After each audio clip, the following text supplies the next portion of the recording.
Welcome to Earth Matters with Jamie McHugh, a long-term ISMETA member, a master somatic movement educator with us, and the very generous facilitator of 2 years of this podcast series. As you may know, Jamie's work is entitled Somatic Expression, Body Wisdom for Modern Minds. Jamie, thank you so much for being with us today. I will hand it over to you, and you will introduce our very special guest. Thank you, Elizabeth. And of course, first off, thank you to ISMETA for being the substrate that keeps us all connected in this wonderful work that we're doing of advancing the wisdom of nature through our bodies to the world.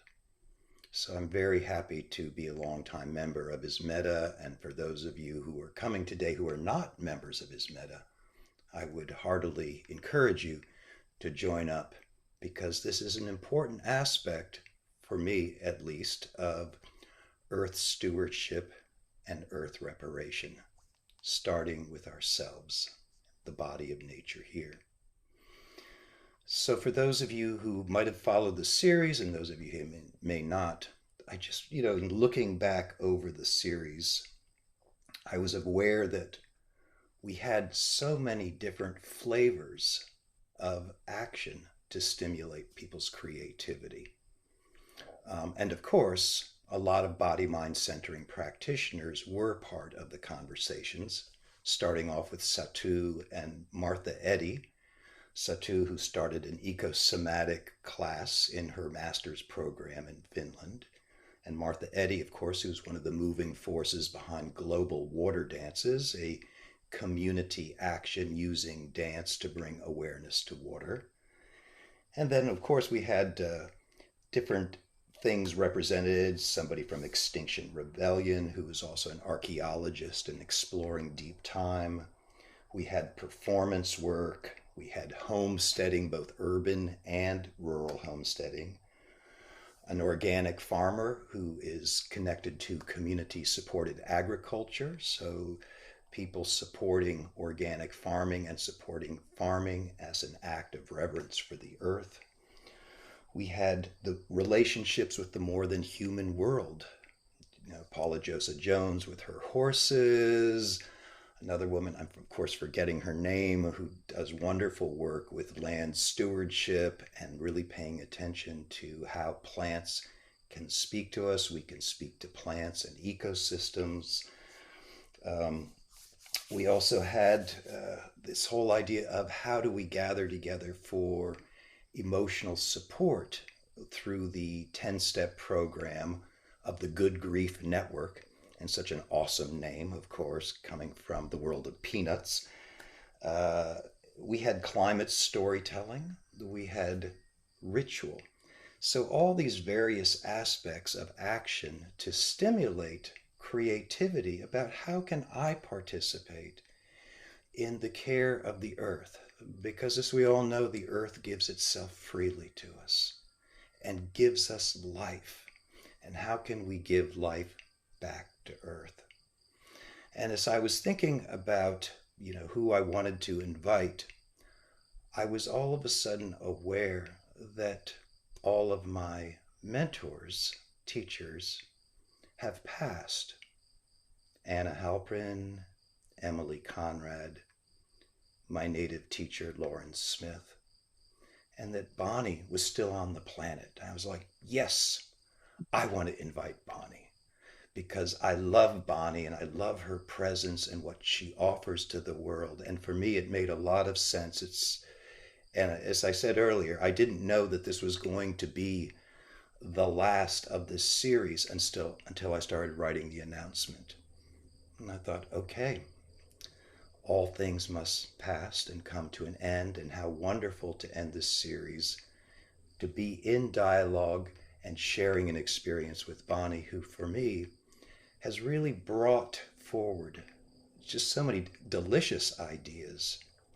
But it made sense that yes, so much we were working with different kind of applications of action, but also How about just presence and attunement? And because part of what's going to change the world is how we change our consciousness. And it's that consciousness and it's the love of self, others, and planet that is going to support us in all the various challenges coming down the road. And of course, for me, Bonnie is the master of presence and attunement. And so right now, I want to welcome you with open arms, as open as I can from this virtual setting, and thank you for joining me today. All right. Thank you so much, uh, Elizabeth, inviting me, and Jamie. Jamie and I are friends for almost 40 years. I'm really grateful. Mm. And we have a treat today because Jamie's also a magnificent photographer, choreographer, to share how we are drawn to nature and nature draws us. We have this movement of presence. Um, Also, I have to acknowledge, I see so many friends on these little tiny stamps. I just want to, I'm really, yeah.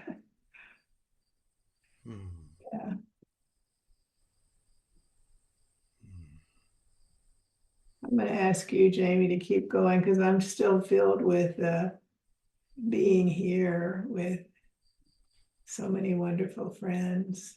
Well, let's take a moment just to be here and start from there.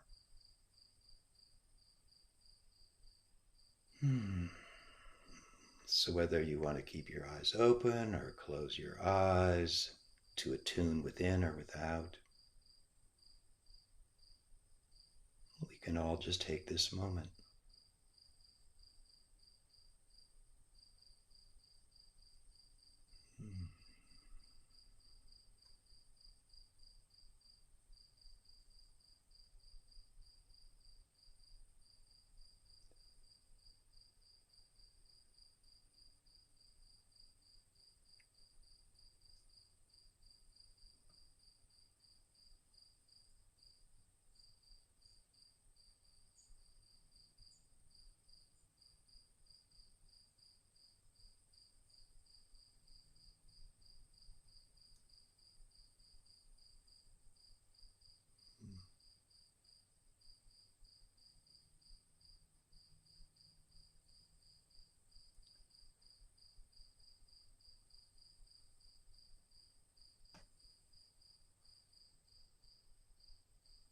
As I was saying to Bonnie earlier, that I so much appreciate how she holds the space of not knowing.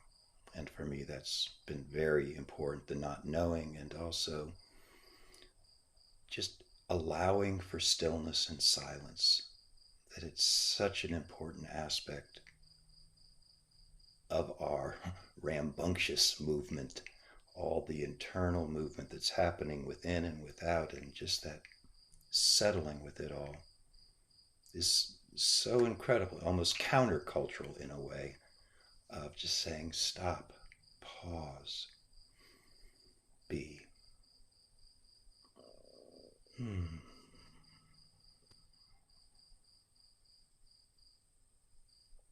Earlier today, because I live in the hills of Massachusetts now, I'm walking down to, I brought home a little companion. I just noticed I had a little a little creepy crawly on me. Put you down. Walking along the creek and sitting and being there on the stone in the middle of the creek, the water around. And it's how I talk to myself with my recorder to get clear on what I'm thinking about. And then I realized, okay, I need to stop and pause and just listen to the water. And so I paused, listened to the water. And of course, there's not just water, there's birds, there's wind, it's like, oh, it's such an incredibly rich movement experience that I'm part of sometimes when I just stop and am there. And what a treat to be here and pause with you.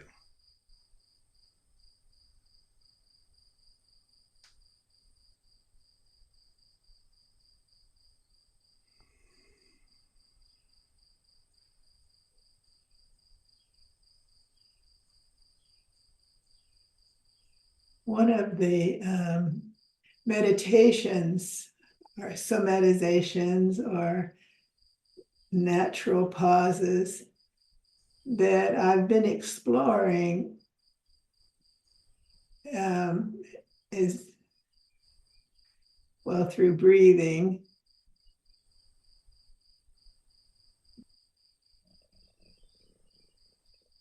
And all the ways we breathe. And the breath of the nature.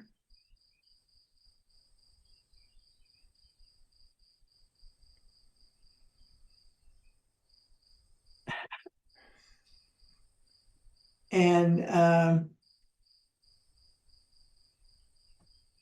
I've gotten more in touch with breathing and the mitochondria and the organelles of the cells. And while we've been exploring it in BMC and other people in other ways for many, many years, I've gone to another layer in myself. I think because of COVID, it was very strict. I didn't get COVID, but it affected me by its nature of being present and the isolation that I didn't want to be in direct touch with it, but it touched all of us. And what I found and am finding, not like I found it and okay, now I can give it to somebody or put it in my resume, is that it's below thought. It's breathing below words. When the words disappear, when we go deep enough, there is no more thought. In my experience, so from your story just now you're sharing, Jamie, that when we have the thoughts, which are important, that's what we've come with, and I write down a lot of thoughts, but when we go into that pause in which there is no words of thought, one part of the nature of us might be the mitochondria. And the story is that the mitochondria were originally bacteria that entered the cell that had a nucleus. Because, first of all, I'm saying because I don't have this except in some kind of thought that the planet was mainly carbon dioxide. And then, which is another deep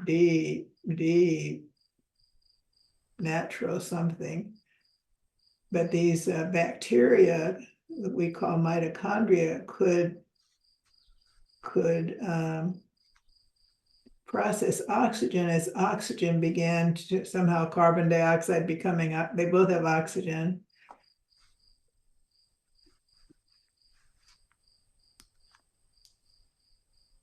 That in order for the nucleus cell to continue, the mitochondria entered with its own DNA. So we have two DNAs. I'm wondering about the centrioles too. I'm gonna, because I don't use the computer that much, and Jamie, you do. Maybe you can look up centrioles and see about their DNA, because they come from the male, they come from the father, and the mitochondria come from the mother lineage, because the mitochondria and the sperm apparently are in the tail, and when the sperm enters, the tail is left, and so it's the mother's mitochondria more. Some of the tail might come in, I don't know. That's beyond, that's just all up here. But my experience,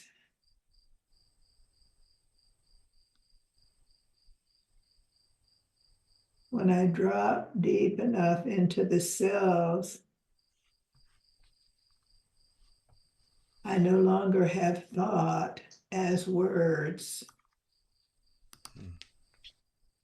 And there's recent research, apparently it's maybe 10 years old, but I'm just hearing about it, so it's recent, like very recent research, that someone's have discovered that mitochondria move out of the cell.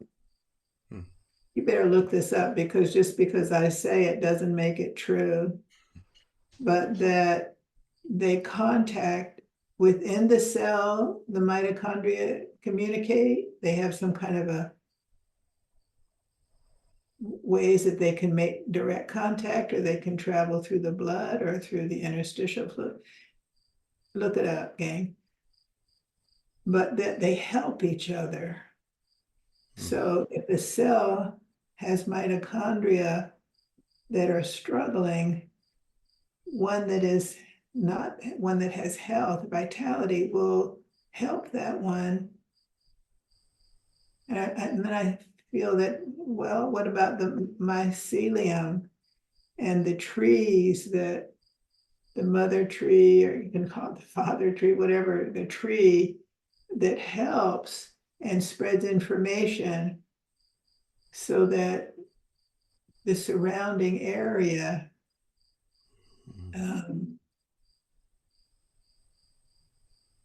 has support. These are things that I've read or heard, and that the great redwoods, they grow really tall, but they don't have deep, deep roots, but they intertwine with each other. So it's the community that supports this great growth. Right. So again, I don't know, you have to look it up yourself, and you have to practice it, whatever. I'm just sharing my experience.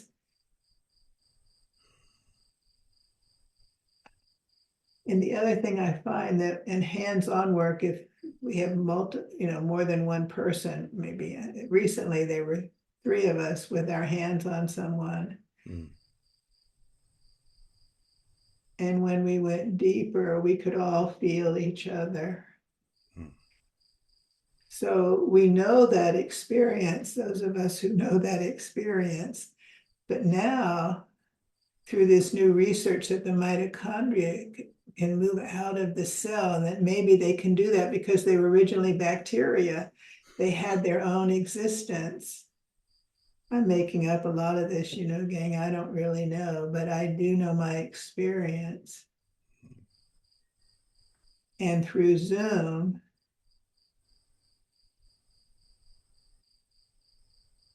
that we circle the earth, we feel each other, not just through the screen.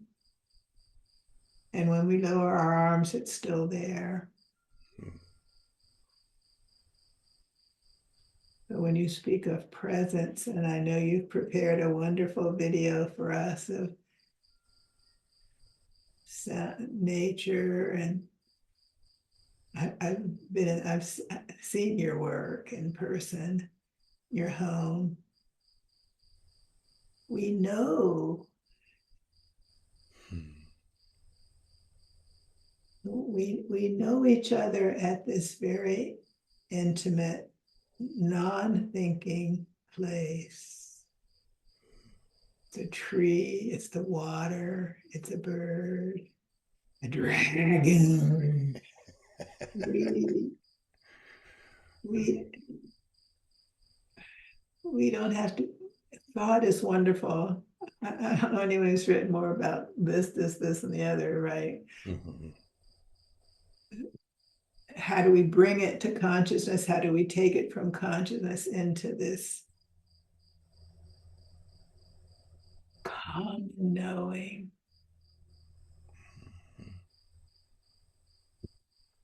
And just like you just expressed, the beauty of being human is that we can become all of it.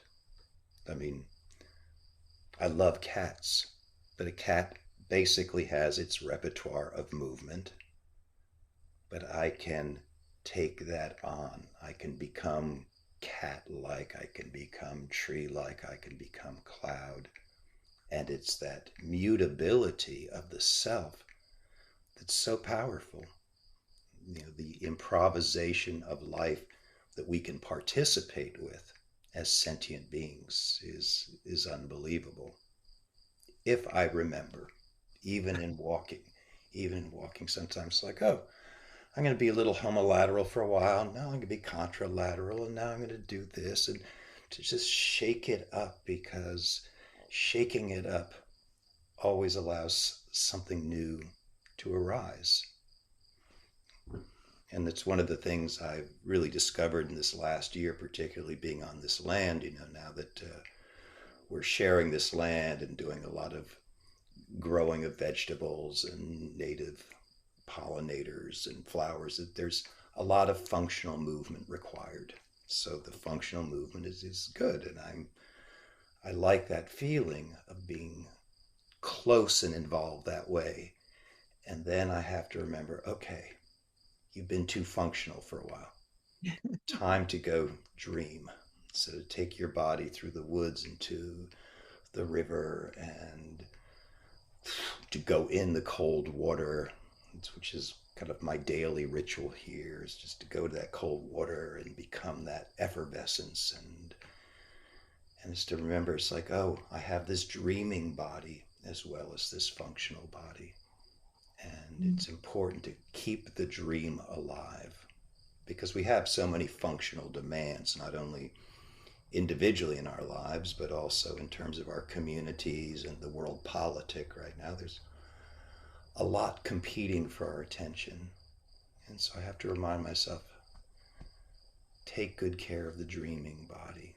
Remember that this is an important part of being alive. So you remind me to keep the dream alive. Your presence and your teachings keep the dream alive for me.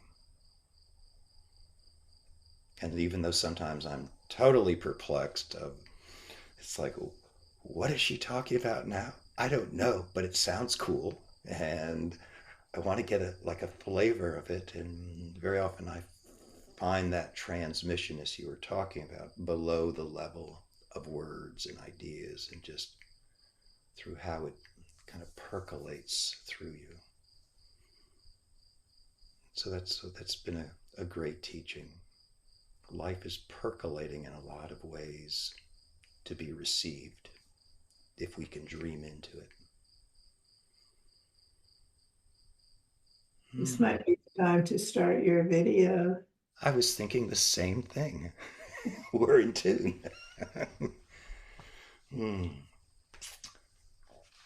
Would you, as I'm setting this up, would you like to give the invitation to folks, or to create any kind of context? Or I was thinking about you doing something to share how this came about, your years of carrying a camera as a witness and as a participant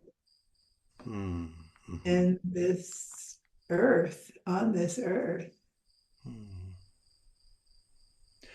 Yeah, it's interesting. I started doing photography when I was 16, as really as a contemplative practice, as a way to focus in on beauty. And it's always had been a just something I did for myself.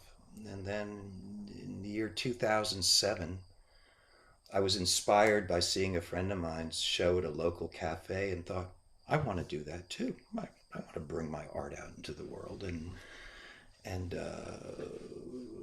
my dear friend and colleague Adriana Marchione at the time was the gallery coordinator at CIIS in San Francisco.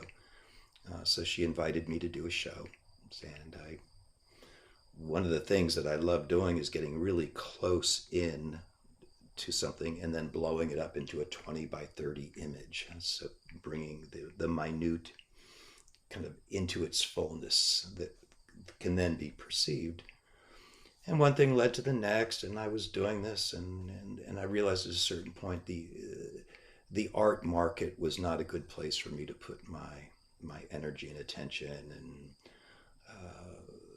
but I continued to photograph and just kind of sell online. Got out of the gallery scene around 2010, and then it was around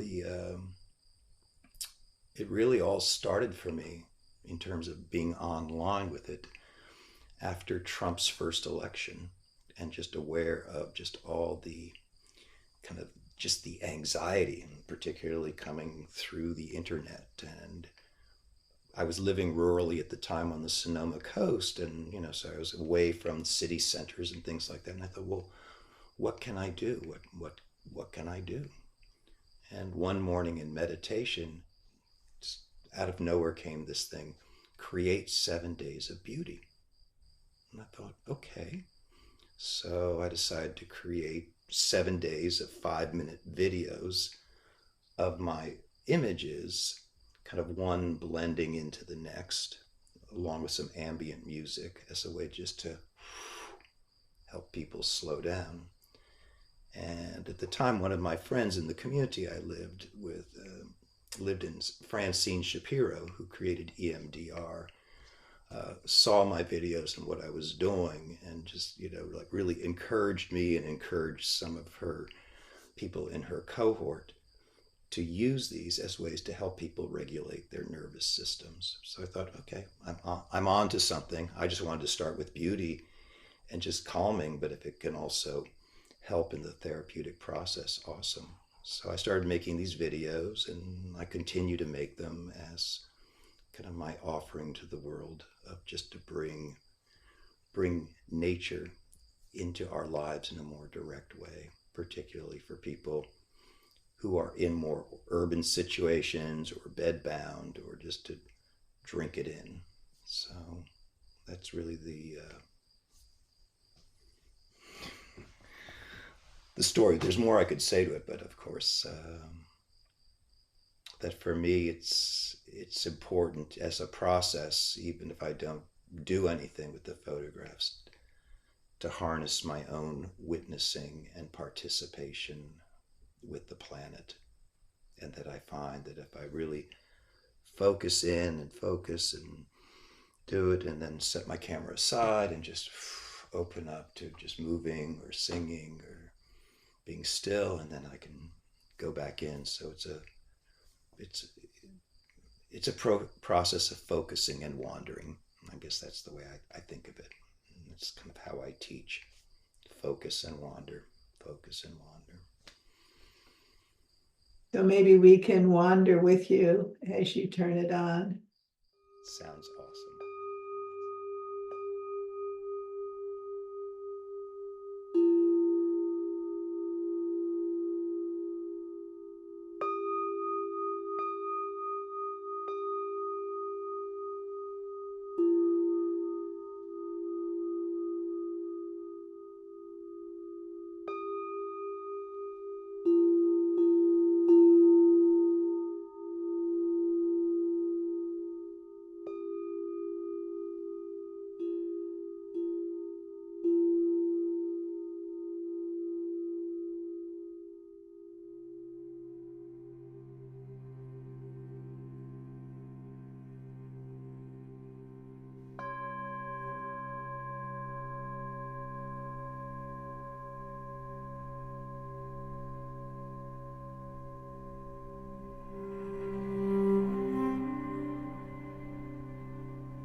to see Emily and Anna.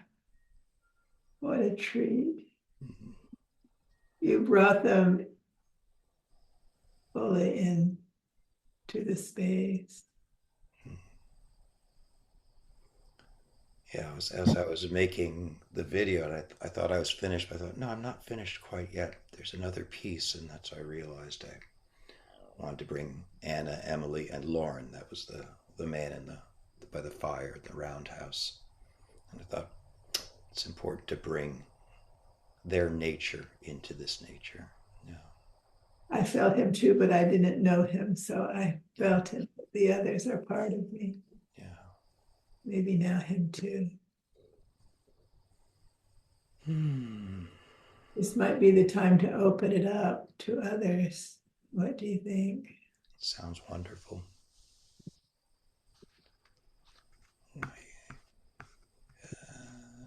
How wonderful to share it with everyone. I put it into gallery view. Now I can see lots of people. How do I put it on those little spaces? I'm sorry? What do I do to get all the little pictures? To change it to the view to gallery.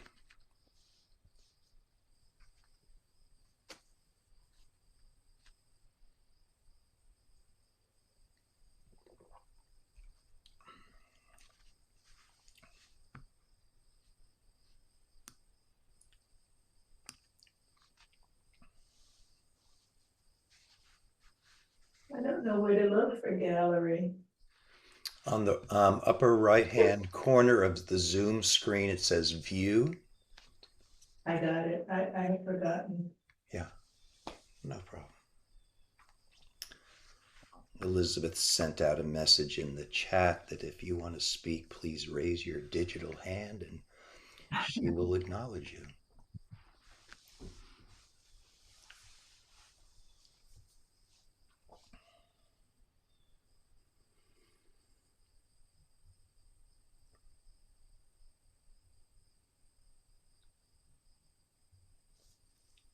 Susan asks, where is that? It is, I think you need to open the reaction panel. Yes, if you open the reaction panel on the bottom next to chat, there's a thing that says raise hand. Thanks for asking.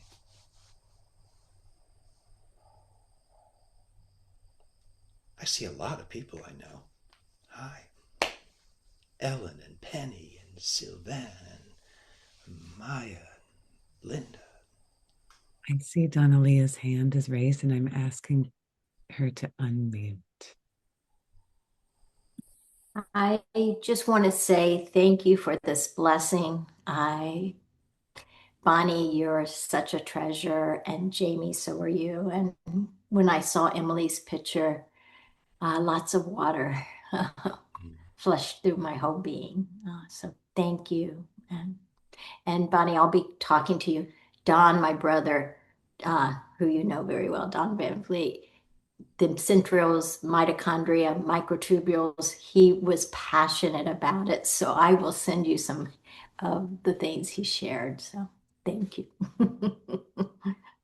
We're deeply connected, all of us. The community is resourceful. It's lovely. Lovely.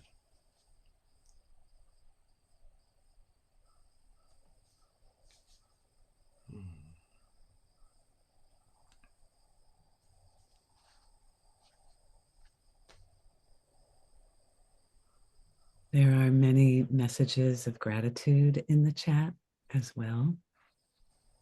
So I'll be sure to save the chat and share it with you all. Jamie and Bonnie. If people want to speak, that would be nice too. I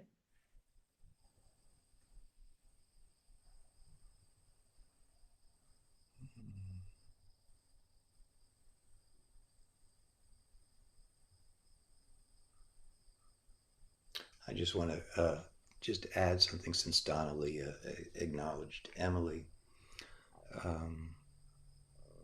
It was really my long relationship with Emily that introduced me to the power of vibration and voice. And I find these days, as I get older, transitioning from the world of movement that's still there, but focusing more on voice and the song that animates my interior. And so I appreciate that kind of grounding in just basically finding my voice and then letting the land inspire it. It's my daily practice when I go down to the creek to go into the water, get charged up, and then sit and then see what kind of song wants to arise through me. So just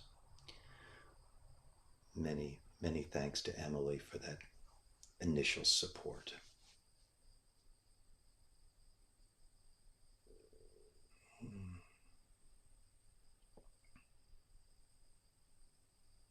If someone wants to just say hello, I'd love to hear your voice, as I see so many people that are so precious, and those of you I don't know, you're precious in a new way.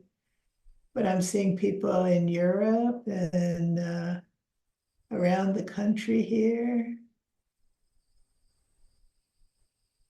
Well, I'll say hello. Hi, Bonnie. It's Alyssa. And that was so beautiful, everything. And I have water, tears in my eyes too. And I'm taking yet another somatic training with Brian Siddhartha Engel and Maya Gayatri Anderson.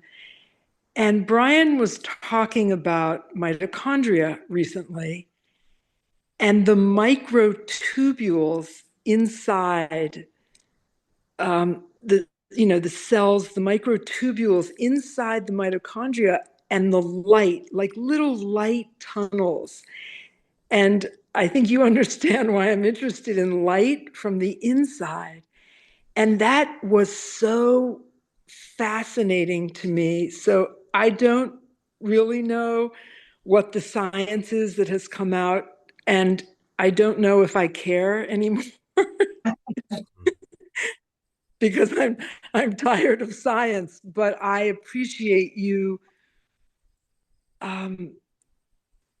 centering on the centrioles and whatever it means. And the spaciousness of this moment is precious. So thank you. Thank you. Thank you. Thank you. Mwah. To everybody. Thank you, Alyssa. Hi, Bonnie and Jamie. This is Kathy. Can you hear me? Mm-hmm. Yes. Oh, great. Hey, long time. I just want to say how happy I am to be able to be here live. Jamie, I've wanted to join this for a long time and haven't been able to because of my schedule. And this week, by a happy synchronicity, I'm on retreat in the Anderson Valley in a beautiful place off grid. And this is absolutely perfect. So thank you. And I'm also just starting myself after many years of teaching BMC to begin to offer ecosomatic retreats in nature. This is the first year that I'm doing that, and the first one I'm doing at Point Reyes next month. Nice.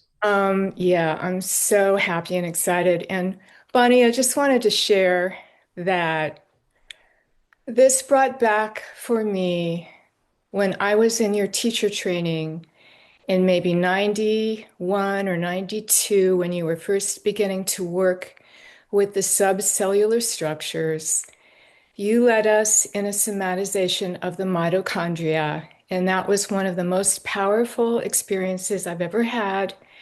And I'm not a particularly visual person, but I saw the mitochondria as they looked like that logo that Shambhala uses, that picture of the flame. And all of my cells had this flame. And that has stayed with me ever since. And it was just beautiful to hear you speak about that today. So much love. Thank you. So happy to see you both.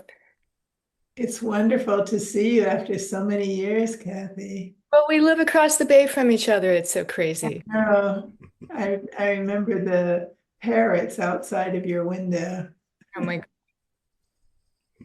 Well, I hope to see you soon, and thanks again. I won't take up any more of your time. Thank you. Thank you. Sarah has her hand raised. Hi. It's so hard to put words after being in such a deep space. With you all, the tears are just flowing, and but Bonnie's request to speak, I'll try to put words on the gratitude that I feel for both of you, and creating this space and this ability to be together from so many different directions. And Bonnie, especially, I want to thank you for making your work so accessible. And even though I haven't had a lot of in-person time with you, being able to connect with you like this is just a very strong thread through my growth and my work. And so thank you so much for your generous offerings and the exploratory work that you've done your whole life. It's impacted me deeply and so many people. Jamie, I want maybe permission to just write to you a little bit later, because it sparked a couple of ideas and connected with me. So I hope I can and maybe do that at another time. Please do. Please do. I'm sorry for my jittery speech, but the emotion is so on the surface. And thank you both so much. Thank you for sharing your emotional surface, Sarah. It's a gift. Seems to be my language, first and foremost. Thank you. You're welcome.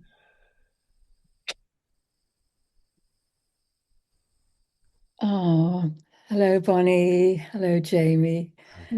It's so precious to see you two together, and not just to see, to feel, to witness this extraordinary subverbal conversation that's been going on between you, and that we've been able to I feel, been participating in something very special, to be able to witness this way that you've been connecting today, and just so lovely to see you both and hear you both. And thank you for the beautiful film, Jamie, and that was very special. Thank you for being you, Bonnie. And Linda, will you put on the chat your latest book on the environment and the body and the spirit? And I don't remember which one I say latest, but I know you have many, or 3 or 4. Let us know for those who don't know about your work. Shall I put it in the chat? Please. Yeah. Please. Okay, thank you. And others also, put what you're doing, that we can see what you have to offer. Yes, please feel free. We did this at another time. Please feel free to put your website in the chat. It's we did that, I think, once or twice ago, and it was really interesting to see what people are doing and to really know what's happening in our circuit. So feel free to put your information in the chat.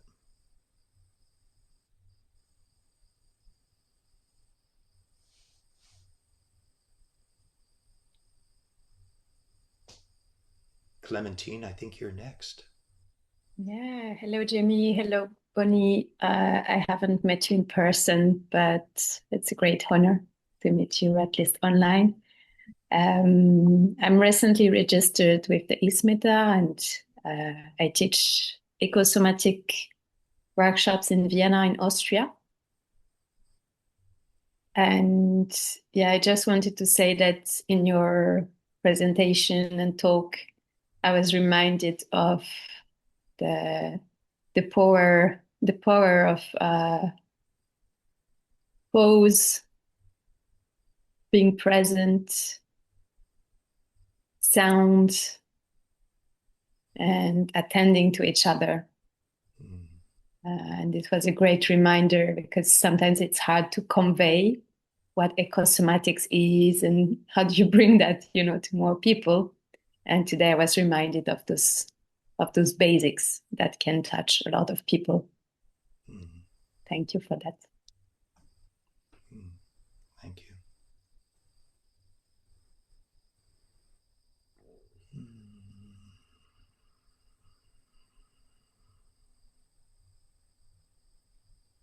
It's always one of my great pleasures, which I've been doing for many years, to do 5-day retreats in the environment, if nothing else, just to invite in that leaving ordinary life behind, to slow down, attend, pay attention internally and externally. And yeah, very often I just think of myself as the assistant teacher to the natural world. It's the natural world where the juice is, and that I'm just helping set the stage for that relationship to happen. And it's my favorite in-person events to do. So I hear you. Pausing, stopping, attending, breathing.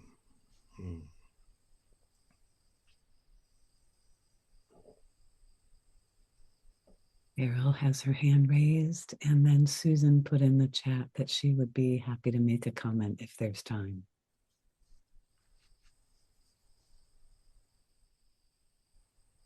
Is that me? That's Yes. you. Yeah, okay. Yay.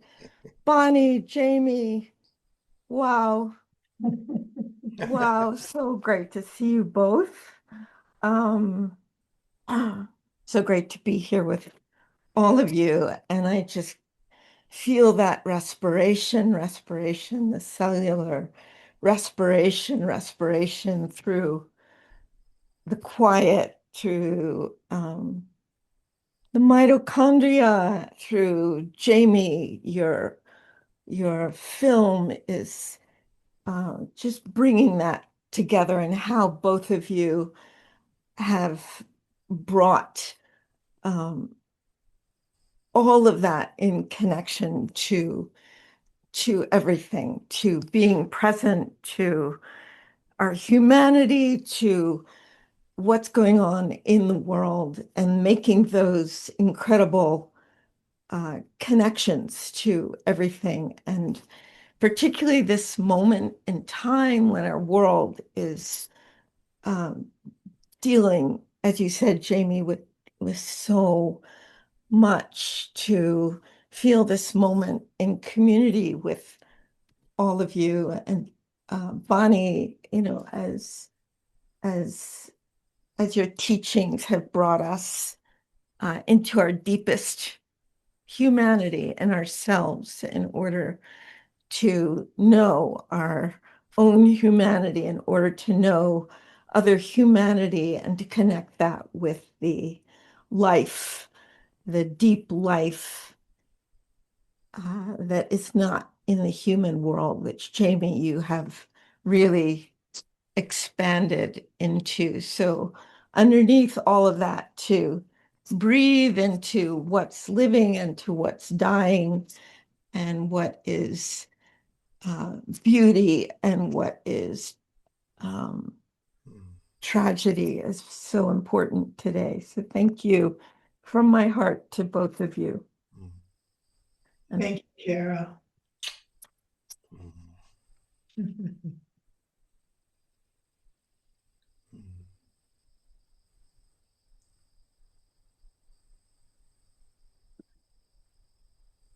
Susan, would you like to unmute? And then there's one more person with their hand up, if we're able to stay for the last two comments.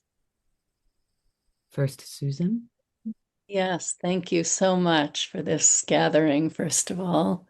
Kind of maybe echoing what Carol's saying, but in my own way, I found that as these images came up and the music, I was first drawn to move and respond.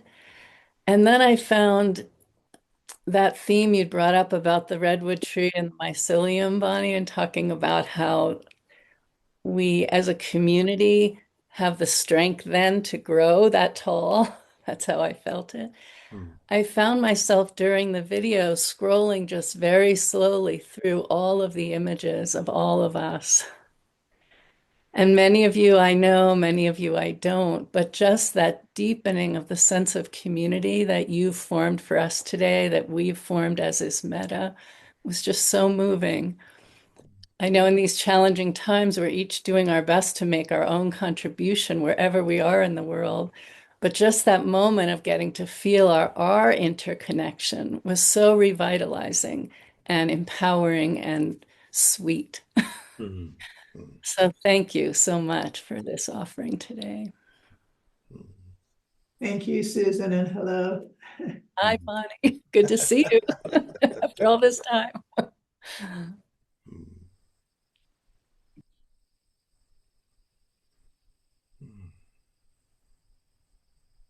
Final comment for today from Ma. Hello, I just want to say thank you for this silence. There's such a deep transmission, because I heard many people were saying about what is somatics, and it's very fascinating, but somehow today in this silence I felt it very deeply, and it was similar to some kind of transmission that felt it somehow very deeply. I got some, I don't know if I can say transmission, but deep feeling. And I wonder, are you inspired by Zen or Taoism, this kind of things, that some things we cannot say, it's just we have to feel it in a very deep way. And I got very good inspiration. Also, thank you for very beautiful pictures. So it was for me, very inspiring and very kind of touching very deeply. Thank you very much. Thank you so much.